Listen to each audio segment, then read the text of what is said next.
There's two things in this world that really get me riled up: bad information when it comes to legal advice or gun information or gun laws, and Freedom Week 1.0, aka the reason why I can have that 30 round mag in my Title I firearm.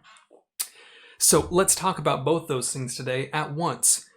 So on April 2nd, after the hearing of Duncan v. Becerra, the oral arguments were heard, and the judges then said that they will reconvene the next day, which is today, the 3rd of April 2020.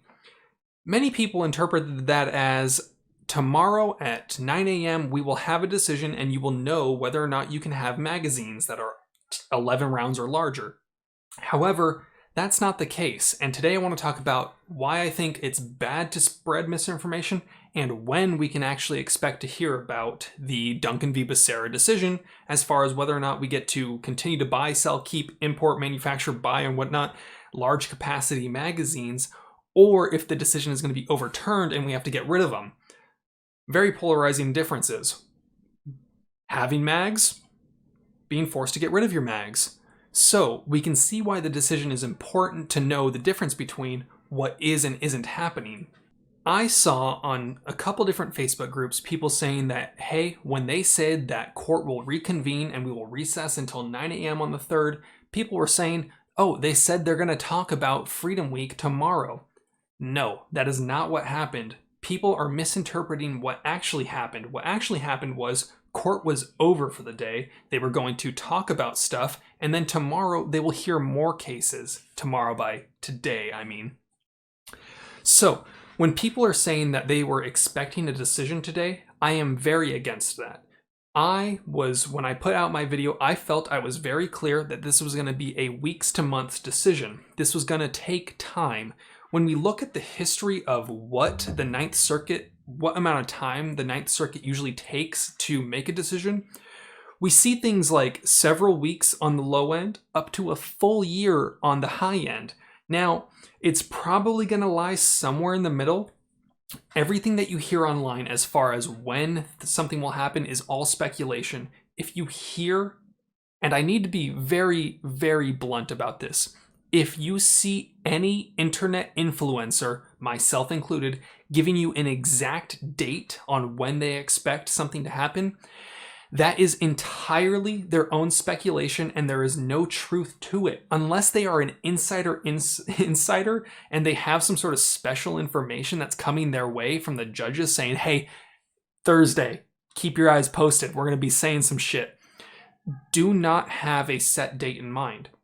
This is something that we need to be patient on because being impatient is not going to help you in any way, and being patient will only allow you to live a more comfortable life. All these people on the internet have been saying, oh, I was expecting a decision tomorrow. Why? My question to you is, why did you think that and why did you spread that? This is more of a rant at this point. However, the information that you need to hear is Freedom Week 1.0, the magazine ban, whether or not it is upheld or overturned, the decision that we hear will most likely take at least 3 to 5 weeks, at most a full year. So when the 1 month realm comes around, maybe start being impatient, maybe start asking some questions, and maybe we'll retouch on this again.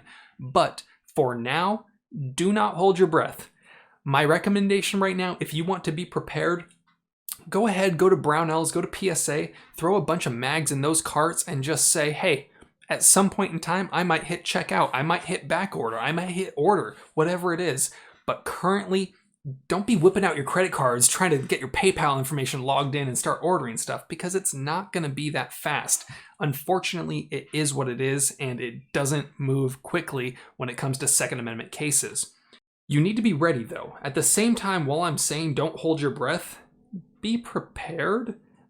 If you want to be prepared, my personal recommendation is this. Have whatever amount of money you can justify spending on an item that might not be able to be acquired at a later date. So you got mags. You say, hey, I want magazines. Decide, if I was only going to be able to buy them once in my life, when and how much would I want to spend? So for me, when Freedom Week 1.0 happened, I dropped $800 on magazines because I thought that was the last time I was going to be able to get mags. I bought mags for AKs, I bought a fuck ton of Glock mags, I bought a ton of AR-15 mags, I bought a couple drums, but I knew how much I could afford to spend. So figure out how much disposable income you have to spend on something that's considered an investment for your future. Figure out what you want to spend, what you're able to spend, and how you could spend that and where. My personal recommendations is Brownells and PSA because those were two big companies that had a lot of orders and were fulfilling back orders. So we need to be in a situation where we aren't holding our breath. There is no good information out there as far as when an exact timeline of what will happen. And if you want to stay up to date, obviously you can, hit like, hit subscribe, hit that bell notification, whatever it is that YouTubers are saying, because I'm obviously going to make a video as soon, and I mean as soon as possible. The second that I know something, I will share it with you guys because I want you all to know. And really, I want to discuss something at a bigger level. There is so much bad information out there on the internet. I really want you all to be critical. Every time you find something, you see a question, you see an answer, I want you to be critical. If someone says, hey, can I buy X, Y, or Z item? I want you to think about what information you have that leads you to have your answer. Before you start typing something out, think about, am I right? The amount of times in the last 5 to 6 months that I have personally looked up penal code to discuss whether or not what I'm about to say to someone is correct or incorrect would blow you away. Because the amount of times that I've looked up penal code to prove why I feel I'm correct on something, twice a day. I would say that twice a day I look up some sort of penal code to make sure that I'm correct, because I don't like giving out bad information, but many people will, and that's why we've seen so much confusion today about where's the Freedom Week decisions. I thought today at 9 a.m. they were reconvening on the Freedom Week decision. That's just not how it is, and ultimately people saw something, ran with it, and just took off without any actual critical thinking on, is the information that I'm giving out good? And I think that's something that I really think we all need to work on. That's why I've developed my backlog of videos in my California gun laws playlist, because I want, anytime someone looks up a gun video, when it comes to California gun laws, I want to make sure that good information is out there. I've been fighting this fight since 2017 when I worked in a gun shop. I want the information that people have access to be good. When I talk about gun laws, I do my best to provide good information to people, and I have a playlist that's 17 videos now in length talking about various gun laws and some of them as an overview. So if you have information that you need to share with people, feel free to use my channel, but I'm done plugging myself. Freedom Week, we don't know when it's going to happen. Don't hold your breath. Bare minimum 5 weeks, maximum a year. We don't know. Anywhere in between. If it happens sooner, awesome. If it happens later, it is what it is. As always, have fun, be safe, stay dangerous. Peace. One's left. Oh! Here you go. Oh, that was clean.